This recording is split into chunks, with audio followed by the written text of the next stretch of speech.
नमस्कार, आप देख रहे हैं बहस बिहार की और आपके साथ मैं हूं विवेक। विपक्ष की बैठक से बीजेपी घबरा गई है। वही बैठक जो कि 23 तारीख को होने वाली है। एक महाजुटान होने वाला, विपक्ष के दिग्गज उसमें हिस्सा लेंगे। नीतीश कुमार के आमंत्रण को सभी ने स्वीकार किया और मन यहां पर बन गया है कि हम पटना में बैठेंगे, एक साथ कई बातों पर विमर्श होगा और विपक्ष कुछ कह नहीं रहा। लेकिन बीजेपी के धुरंधर नेताओं ने बयानबाजी शुरू कर दी है। केंद्र से जुड़े हुए नेता हो या फिर प्रदेश स्तर के नेता हो, कार्यकर्ता हो, खुली छूट मिली है कि दबा कर बोलिए, विपक्ष के ऊपर बोलिए, कहीं कोई दिक्कत नहीं है। लेकिन सवाल यह है कि जब आपको ऐसा लग रहा है कि विपक्ष एक नहीं हो पाएगा, धराशायी हो जाएगा, तो फिर यह बयान का क्या मतलब है? क्या एक घबराहट में बयान निकल रही है? और आज इसी पर डिबेट करने के लिए हम यहां पर बैठे हैं। हमारे साथ आज उषा विद्यार्थी होंगी, प्रवक्ता बीजेपी से। बहुत बहुत स्वागत है उषा जी। एक लंबे समय के बाद आज आप न्यूज 18 पर मौजूद होंगी। डॉक्टर सुनील सिंह, प्रवक्ता जेडीयू से, बहुत स्वागत है। ज्ञानरंजन जी का स्वागत, प्रवक्ता कांग्रेस से। डॉक्टर विनीत सिंह, प्रवक्ता एलजेपीआर से, बहुत बहुत स्वागत है विनीत सिंह जी। जरा हमें बताइए उषा विद्यार्थी जी कि क्या ऐसी जरूरत आन पड़ी है? क्यों ऐसा? क्या ये परसेप्शन सेट किया जा रहा है बीजेपी की तरफ से, कुछ नहीं होगा, कुछ नहीं होगा, कहीं एक नहीं होने वाले, पब्लिक भी समझ लेगी कि हाँ बीजेपी सही बोल रही है, कहीं कुछ एक नहीं होने वाला, कुछ ऐसा दिमाग में लग रहा है ये छोटा वाला खेल? देखिए, इसमें आप कह रहे हैं कि हम लोगों में घबराहट है ही नहीं। भारतीय जनता पार्टी तो अपने एजेंडे पर काम करती है और चुनाव नजदीक है, अपने एजेंडे पर हम लोग काम कर रहे हैं। विपक्ष के जो नेता हैं वो एकजुट इसलिए हम कह रहे हैं कि जो पहले आप जब देखे शुरू में कि ममता जी जब मुख्यमंत्री बनी तो वो दिल्ली आई और देखने लगी सपना पीएम का, वो सपना चकनाचूर हो गया, जाके बैठ गई। उसके बाद नीतीश जी में फिर हुआ कि हम भी प्रधानमंत्री बन सकते, इन्होंने एक माहौल बनाया, लेकिन बना नहीं, चूंकि जितने भी विपक्ष के जो नेता हैं सब स्वयं महत्वाकांक्षी हैं, स्वयं चाहते हैं कि मैं भी प्रधानमंत्री का उम्मीदवार बनूं। तो इस प्रकार से निश्चित रूप से हम लोग पॉलिटिक्स में हैं तो ये बात बोलेंगे कि इनकी एकता कभी हो ही नहीं सकती। विपक्ष एकजुट हो तब तो हमको चिंता करने ऐसी क्या जरूरत आन पड़ी कि ऐसी क्या जरूरत उषा विद्यार्थी जी आन पड़ी कि ये समझाना आपको पड़ रहा है? अगर ये सुनील सिंह जी की घबराहट बताती या फिर इस दल में शामिल और भी नेता हैं उनकी घबराहट से पता चलता है, या फिर वो अपनी जुबान से कुछ कहते हैं कि नहीं बहुत हमने देख लिया? क्योंकि नीतीश कुमार को, आपको याद होगा, नीतीश कुमार को एक कार्यक्रम में बोलना पड़ा था कि हम तो बोल ही रहे हैं, अगर नहीं मिलेंगे तो सोच लीजिए आगे क्या होने वाला। नीतीश कुमार लगा कि बीच में वो काफी घबरा से गए हैं कि लगता है कोई एक नहीं होगा। लेकिन इस पर आप लोग जो कमेंट कर रहे हैं, एक से एक बयान हम लोग नहीं जा रहे हैं। नहीं, नीतीश जी के बयान पर हम लोग कुछ नहीं दे रहे हैं, लेकिन ये तो जरूर लगता है कि जहां जा रहे हैं उनको रिस्पांस अच्छा नहीं मिल रहा है। पटनायक साहब के यहाँ गए, वहां रिस्पांस अच्छा नहीं मिला। शरद पवार जी के पास गए, वहां अच्छा रिस्पांस। तो हम लोग बस चर्चा करते हैं, उनसे हम लोग घबराहट में नहीं है। हम लोग अपना एजेंडा जो भारतीय जनता पार्टी का है कि जो हम लोगों ने कार्यक्रम चलाया है, जो हम अपना काम किए हैं, जनता के बीच में जो विश्वास बनाया है, बस उसको लेके हम लोग बूथ से लेकर और अपने जो काम किया है बस उसको जनता के बीच में बता रहे हैं। प्रासंगिक है और जनता इग्नोर नहीं किया जा सकता, ये उषा विद्यार्थी आप कह रही हैं? नहीं, इग्नोर तो हम लोग इग्नोर ही कर रहे हैं। हम लोग तो अपना काम कर रहे हैं, बाकी जनता यह समझ रही है। एक बात आपको मैं बताऊं कि जनता देख रही है कि जो विपक्ष एक साथ है, 77 का भी देखिए कितने दिन सरकार चली, देवगौड़ा जी की सरकार देखिए कितने दिन चली, बीपी सिंह की सरकार कितने दिन चली। तो इस प्रकार से जो छोटे दल के जो सरकार जो चलाने के सपना जो देख रहे हैं वो शायद जनता ही नहीं स्वीकार करेगी। इसलिए हम लोग बिल्कुल निश्चिंत है और अपने एजेंडे पर उद्योग के क्षेत्र में, शिक्षा के क्षेत्र में, डॉक्टर सुनील सिंह जी, क्या बीजेपी, उषा विद्यार्थी जी कह रही है कि हम अपने एजेंडे पर काम कर रहे हैं, तो सुनील सिंह जी आप इस एजेंडे को किस तरीके से देखते हैं? एक इस टाइप वाला एजेंडा चल रहा है, ये परसेप्शन सेट करने वाला एजेंडा चल रहा है, जनता को समझाने वाला एजेंडा चल रहा है, या खुद को समझाने का एजेंडा चल रहा है? विवेक जी, 9 साल जनता बदहाल, ये बात भाजपा जानती है और इसी क्रम में भाजपा के हाथ से विपक्षी एका के कारण बिहार गया, कर्नाटक गया और आने वाले वर्ष में 5 विधानसभा के चुनाव होने वाले में है, वहां पे सत्ता जाने की आशंका और 2024 में भाजपा मुक्त भारत जाने की आशंका से भाजपा के सभी नेता घबरा चुके हैं। क्योंकि ये इसलिए साबित होता है कि इनके जो बयान है वो अनर्गल बयानबाजी हो रहे हैं बहुत लोगों के, कुछ अंतिम में मटेरियल होता नहीं है। और 23 जून को जिस ढंग से विपक्षी एका हो रही है, माननीय नीतीश कुमार जी ने स्पष्ट किया कि प्रधानमंत्री पद के उम्मीदवार नहीं है, लेकिन विपक्षी एका के नायक हैं। उनको हर जगह सफलता मिली और बड़े बड़े नेता, विपक्षी नेता आ रहे हैं। और अभी के समय उषा विद्यार्थी तो कह रही है कि मोटा नहीं, उषा विद्यार्थी तो 2-3 नेताओं का नाम जुड़वा दिया उन्होंने कि भाई ये लोग तो आ नहीं रहे, ये कैसी सफलता है नीतीश कुमार की? उनको जो नहीं आ रहे हैं दिख रहा है, जो आ रहे हैं नहीं दिख रहा है। तो मैडम का हो तो मैं कहूंगा कि मैं नेत्र चिकित्सक हूं, बढ़िया उनका चश्मा का नंबर दूंगा कि ताकि अच्छा से सब दिखाई दे। तो दिखाई इनको साफ देना है। 1-2 जो नहीं आ रहे वो भी उचित समय पर आएंगे। अभी के समय में आप देखिए करीब करीब 450 सीटों पर 1-to-1 फाइट की पॉलिसी हो चुकी है। रह गई अन्य सीटों पर तो मिल बैठ करके उसके पॉलिसी तय कर दिए जाएंगे, किसका क्या सिद्धांत। उसी पर तो उषा विद्यार्थी को संदेह है कि मिलिएगा, बैठिएगा, उसमें कितने लोग उठे रहेंगे, यही तो शक है। तय तो पहले हो, अपने तो करे तभी तो हम देखिए अपने भाजपा के नेता अगर डिनाइल मोड में हैं तो उनकी मनोवैज्ञानिक परेशानी है, हम कुछ नहीं कर सकते हैं।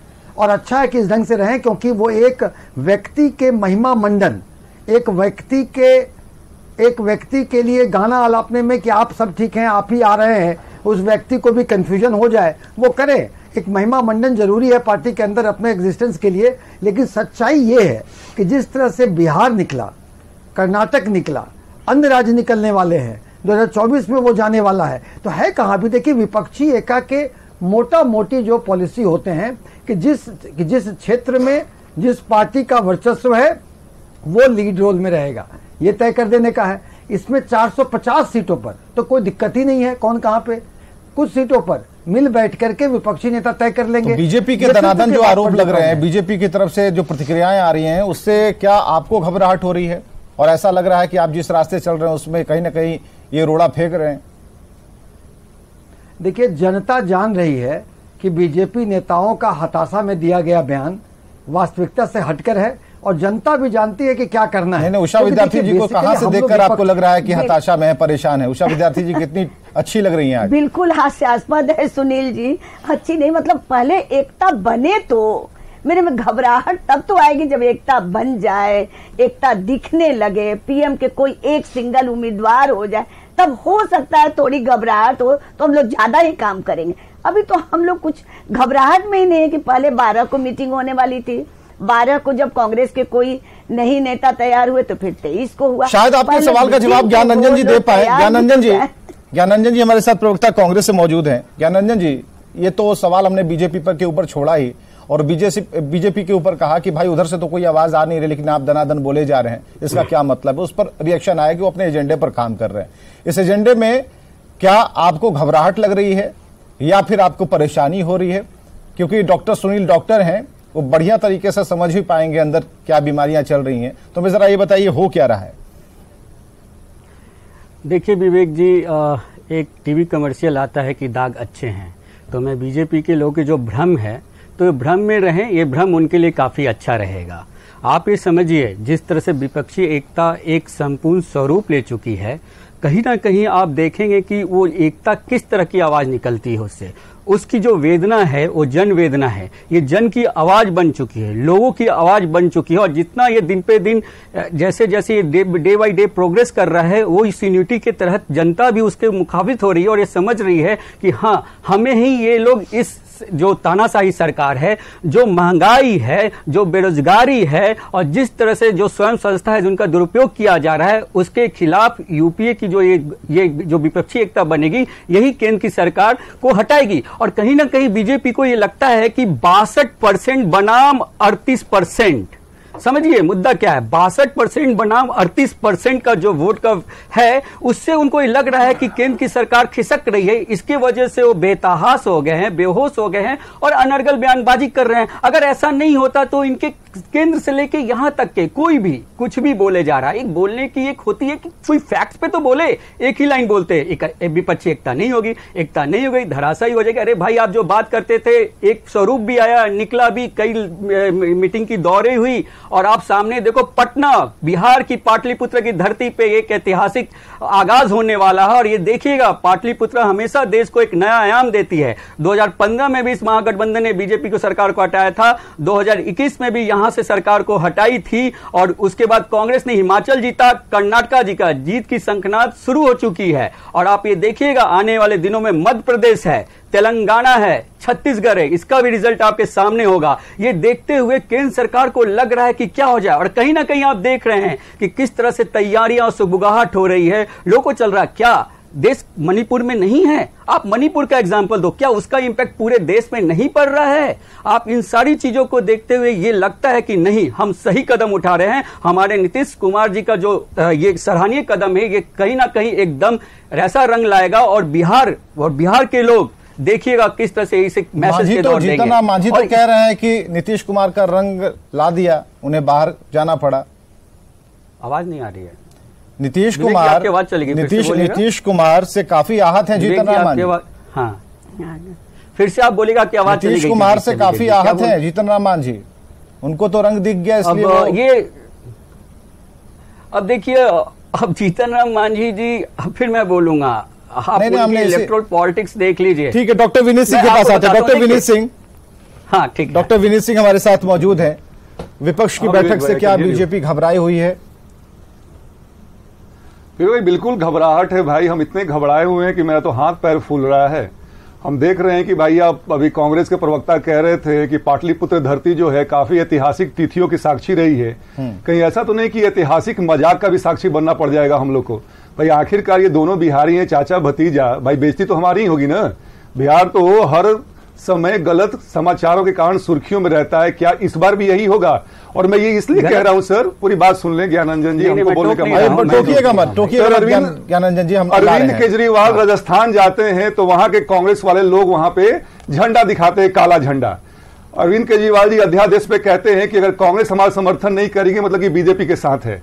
बंगाल में ममता दीदी पे कहा जाता है कि टीएमसी के लोग हमारे कार्यकर्ता को मरवा रहे हैं। और तो और सबसे बड़ा तुर्रा सुनिए, आज बिहार कांग्रेस ने कहा कि भाई प्रधानमंत्री का जो चेहरा होगा वो तो राहुल गांधी ही होंगे। तो ना ये विरोधाभास इतना है, मतभेद है, मनभेद है, कौन सी विपक्षी एकता की बात हो रही है सर? तो मैं सचमुच घबराया हुआ विवेक भाई। और अभी सर जदयू के नुमाइंदे डॉक्टर साहब कह रहे थे कि बिहार चला गया। बिहार चला नहीं गया सर, आपके पलटने से बिहार गया सर। आपको तीसरे नंबर की पार्टी बनाकर रखा गया था। लास्ट में सर 2 लाइनें में अपनी बात खत्म करूंगा विवेक भाई, कि गालिब कहते हैं कि मैं अकेला ही चला था गालिब जानिबे मंजिल, लोग मिलते गए, कारवा बनता गया। नीतीश कुमार जी के साथ लोग मिलते गए, लोग छोड़ते गए, और मैं अकेला ही रह गया। तो विपक्षी एकता नहीं बनेगी, ये 2 पक्षी एकता बनकर आप रहिए डॉक्टर विनीत, आप स्क्रीन पर रहिए, आप स्क्रीन पर रहिए। ज्ञानंजन जी, हाँ जी, क्या कहना चाह रहे हैं ज्ञानंजन जी? देखिए, सबसे बड़ी बात तो मैं बोलूंगा कि जिस न्यूज की बात कर रहे हैं कि बिहार कांग्रेस ने बोला है, कहीं भी ये दिखा दें, जी टीवी ने चलाया था तो ड्रॉप किया। मैं करेक्ट करता हूं, आप सुन लीजिए पहले, हम लोग भी ये नोटिस करते हैं। अगर एक मिनट सुन लीजिए भाई सुन लीजिए ना। अभी आपने बोला था थोड़ा सा सेल्फ रिस्पेक्ट, थोड़ा सा, तो उस चीज को कह रहा हूं। और जिस ट्वीट की ये बात कर रहे हैं, एक जो हमारे लिखा गया है, आज बर्थडे था उनका, उस पे वो भाई किया है 2024 तक तो ऐसे चुनाव नहीं लड़ सकते। बात को समझिए टेक्निकली की, बात को सिर्फ अगर बिगाड़ना है तो कुछ भी बोल सकते हैं। बिगाड़ कौन रहा है? डॉक्टर विनीत बिगाड़ रहे हैं, उसका विद्यार्थी बिगाड़ रहे हैं, कौन बिगाड़ा? बिगाड़ तो आपके लोग रहे हैं ना। मैं तो नहीं मेरे लोग ज्ञानंजन जी, मिठाई खिलाते हुए, तस्वीर को मिठाई खिलाते हुए झारखंड से भी तस्वीर आती है, वहां के प्रदेश अध्यक्ष हैं, उनका भी सपना वही है कि भाई इनको प्रधानमंत्री बना ही देंगे, और वहां से हेमंत सोरेन आएंगे इस बैठक में शामिल होने के लिए। अच्छा सुनिए, मैं बताता हूं इसका जवाब। क्या किसी भी पार्टी के कार्यकर्ता नहीं चाहेगा कि उसका लीडर सर्वोच्च पद पे जाए, हाँ या ना? ये तो बेसिक इंस्टिंक्ट है, बेसिक चाहत होती है अपने लीडर्स के प्रति कि हमारा लीडर्स को सबसे उच्चतम पद पे देखे। तो इसमें क्या खराबी है भाई? तो इसका मतलब क्या खराबी है? इसका मतलब जब आप खुद कह रहे हैं कि 24 में योग्य नहीं होंगे, तो आप हमको ये बताइए, की बात ही नहीं हुई है। नहीं 24 की बात नहीं, तो प्रधानमंत्री कब बनेंगे? 25 में बनेंगे क्या? बिहार इलेक्शन हाँ, बता देता हूं, मैं बता देता हूं, इसका जवाब देता हूं। विवेक जी मेरे से सवाल पूछे, विवेक जी इसका सही जवाब है। 2024 में लोकसभा चुनाव होगा। देश में चुनाव सांसद की होती है, प्रधानमंत्री की नहीं होती है। जिस पार्टी की जो संख्या होती है उसी सांसद अपने मिल के नेता तय करते हैं और वो देश का नेतृत्व करता है, यह हमारा संविधान कहता है। और इसके आगे पीछे जितनी भी अनर्गल बातें करनी है आप कर सकते हैं। 2000 यूपीए 1 और यूपीए 2 बेस्ट एग्जांपल, जो अभी इसी डिबेट में बोला गया कि छोटे छोटे पार्टी से बना के नहीं चलता है, तो यूपीए 1 और यूपीए 2 के बेहतरीन 2 सालें रही हैं। बताइए, सरकार कांग्रेस के समर्थक बोलते हैं कि राहुल गांधी जी प्रधानमंत्री बन जाए, नीतीश कुमार जी कहते हैं कि हमारे समर्थक बोलते हैं। मेरी बात सुनिए, जितने भी मठाधीश हैं बीजेपी, अरे हमको बोला अच्छा रुक जाइए ज्ञानरंजन जी, आप टोकिएगा मत, हंगामा मत कीजिए। इसके बाद काउंटर करने डॉक्टर विनीत, जितने भी मठाधीश हैं सर, अपना अपना स्वार्थ लेके चल रहे हैं। और मैं बता दूं सर आपको, हम लोग इसलिए शोर मचा रहे हैं कि जनता समझ जाए कि ये लोग जो हैं, लोग जो लूजर्स हैं, एक साथ कहते हैं ना कि चुटपुटिया बम जो साथ आ रहे हैं सर, कोई धमाका करने वाले नहीं है। और हम तो चाहेंगे सर कि सब लोग मिलके एक बार जो 14-19 में जो कवायद हुई थी, एक बार लड़के देख लें, ताकि आपको हराना सर वंस एंड फॉर ऑल के लिए खत्म कर दिया जाएगा। एक रिएक्शन छोटा सा इस पे, बीजेपी जिस तरह से भस्मासुर पार्टी है, इन्हीं की पार्टी सबसे बड़ी उनकी शिकार है। जिस बीजेपी से सटला तक गेला, बीजेपी नहीं, चिंता तो आप भी छोड़ दीजिए ना, आप भी छोड़ दीजिए, आप भी छोड़ दीजिए, अरे आप बैसाखी लेके चल रहे हैं, देश की सबसे बड़ी पार्टी कहते हैं, और 18 लोगों के साथ लेके एनडीए की सरकार केंद्र में 18 पार्टियां हैं आपके साथ। आप कैसी बात कर रहे हैं? हमारे साथ भी 17 पार्टियां हैं, गिनिए आप। आपके साथ सत्या। और 2014 में नरेंद्र मोदी की सरकार 24 पार्टियों के साथ आई थी, 24 पार्टियां छोड़ के चली गई थी। 2019 में 21 पार्टियों के साथ नरेंद्र मोदी की सरकार, एनडीए की सरकार केंद्र में बनी थी। ये बैठ के कुछ भी बोलेंगे नहीं। सुनिए उषा विद्यार्थी को जरा सुनिए, एक मिनट रुकिए।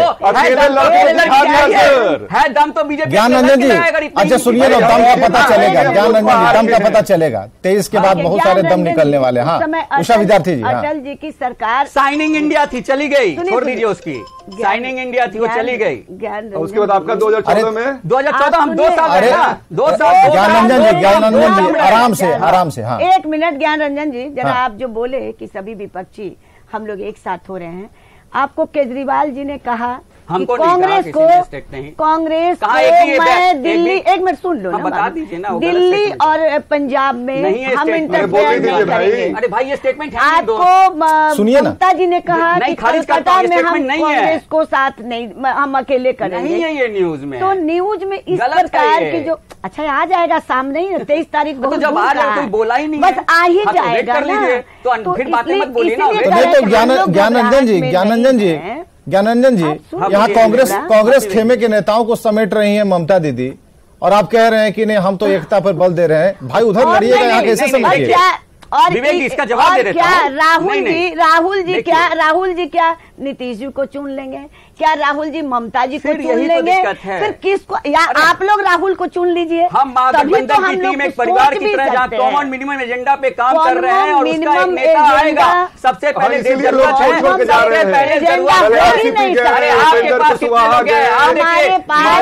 टीडीपी गया, शिरोमणि अकाली दल गया, आपके साथ आप बताइए। बिहार का चैनल है, उसको ठीक है। तो एक सुनील, डॉक्टर सुनील हमें बताएंगे। डॉक्टर सुनील, ये आपको बराबर घेरे, ये सवाल आपको बराबर घेरेगा। डॉक्टर सुनील, ये सवाल आपको बराबर घेरेगा जो कि अभी उषा विद्यार्थी जी पूछ रही हैं। ये सब तो आपके यहां से निकल ही रहे हैं। अभी डॉक्टर विनीत भी नाम गिना रहे थे। तो जब सब निकल ही जाएंगे तो क्या नीतीश कुमार अकेले रह जाएंगे? अगर ये अकेले रह जाएंगे तो बाकी लोगों पर क्या इंपैक्ट पड़ेगा? मैसेज क्या जाएगा कि भाई पहले अपना संभालिए? देखिए, जहां तक निकलने का प्रश्न है, भाजपा को तो बोलने का मुंह ही नहीं है। भाजपा के पास रिलायबल घटक दल एक भी नहीं बचा, क्योंकि भाजपा अपने घटक दलों के साथ गठबंधन धर्म नहीं निभाती है और पीठ में छुरा घोंपती है। इसका उदाहरण तो एक हम ही है। और ऐसे में सारे घटक दल, उनके जो विश्वासी घटक दल थे, चले गए हैं। वो अपना देखें कि उनके कार्यकलाप में किस तरह से चीज। वो कहती है भाजपा खुल के कहती है कि क्षेत्रीय पार्टियां समाप्त कर देंगे। और आज बताइए, लोकतंत्र के नींव ललन सिंह क्या कहते हैं? क्षेत्रीय पार्टी है कि नहीं? ललन सिंह क्या कहते हैं? ऐसा बोलने का छोटे छोटे दुकान क्यों चला रहे हैं? वो खुद कमजोर है, तो भाजपा दूसरे पर थोपती है। और हमारी बात जो नेतृत्व की बात करते हैं, हमारे यहाँ विपक्ष में एक से एक नेता नेतृत्व करने के लिए क्षमता रखते हैं। जैसे सामूहिक नेतृत्व होगा, सामूहिक नेतृत्व होगा। जैसे और नेतृत्व ये ऑब्जेक्टिव टाइप वाला सवाल डॉक्टर विनीत पूछ रहे हैं। सुनील जी, देते जाइए। नेतृत्व का मतलब एक पद नहीं होता। अरे विवेक भाई, वस्तु से सवाल पूछिए ना, कौन है नेता वो? नहीं दिया, हम लोगों ने धोखा नहीं दिया सुनील जी, गठबंधन। अरे 17 साल में आप जानते थे इन्हीं के लिए कि हम लोगों ने यहाँ पे हर चीज को माना, जैसे मुख्यमंत्री माननीय मुख्यमंत्री जी तय करते थे, भारतीय जनता पार्टी सहर्ष उस काम में साथ देती थी। लेकिन उन्होंने ही धोखा दिया और जिस आरजेडी को उन्होंने उसी भ्रष्टाचार के मुद्दे पर छोड़ा था बीच में, फिर हमारे साथ आए थे, क्योंकि पुराने हम लोग साथी थे, एक विचार रखते थे, एक साथ काम करते थे, और पुनः फिर उन्होंने छोड़ करके फिर उसी दलदल में बिहार की जनता को छोड़कर चले गए बीजेपी को। देखिए, भीतर की बात डॉक्टर सुनील उषा विद्यार्थी जानते हैं, दोनों परिपक्व नेता हैं, और ये जितना बढ़िया तरीके से उषा विद्यार्थी ने समझाया है, तो डॉक्टर सुनील भी बोल नहीं पा रहे थे। डॉक्टर सुनील भी कुछ सोच रहे होंगे कि भीतर क्या चल रहा है, बाहर क्या बोले। क्या डॉक्टर सुनील? नहीं, मैं तो मैडम से बोलता हूँ कि मैडम आप आत्मचिंतन करें, आत्ममंथन करें। एक तरफ आप साथ में थी और आपने चुनाव में अपनी बी टीम खड़ा कर, विनीत जी को खड़ा कर, बी टीम खड़ा करके हमारे पीठ में खंजर भोंका और हमारे कैंडिडेट को आपका वोट ट्रांसफर नहीं हुआ। बहुत बहुत शुक्रिया। समाप्त हुआ विपक्ष की बैठक से। बीजेपी क्या घबरा गई है, बयान चल रहे हैं और बीजेपी की तरफ से ऐसे घमासान तरीके से बयान निकल रहे हैं कि रुकने का नाम नहीं ले रहे हैं। ऐसे में चिंता किसकी बढ़ी हुई आप समझ सकते हैं, लेकिन जो घबराहट है दोनों ही तरफ है। क्या होगा आगे, कौन नेता, एक तरफ है कि नेता कौन बनेगा, दूसरी तरफ की घबराहट है कि कहीं नंबर्स वाला 40 से 160 पर आए हैं ये लोग, 2 4 5 स्टेट को अगर मिलाएंगे तो कहीं नंबर ज्यादा ना हो जाए, नुकसान ना हो जाए। घबराहट दोनों तरफ है। खबरें लगातार जारी हैं।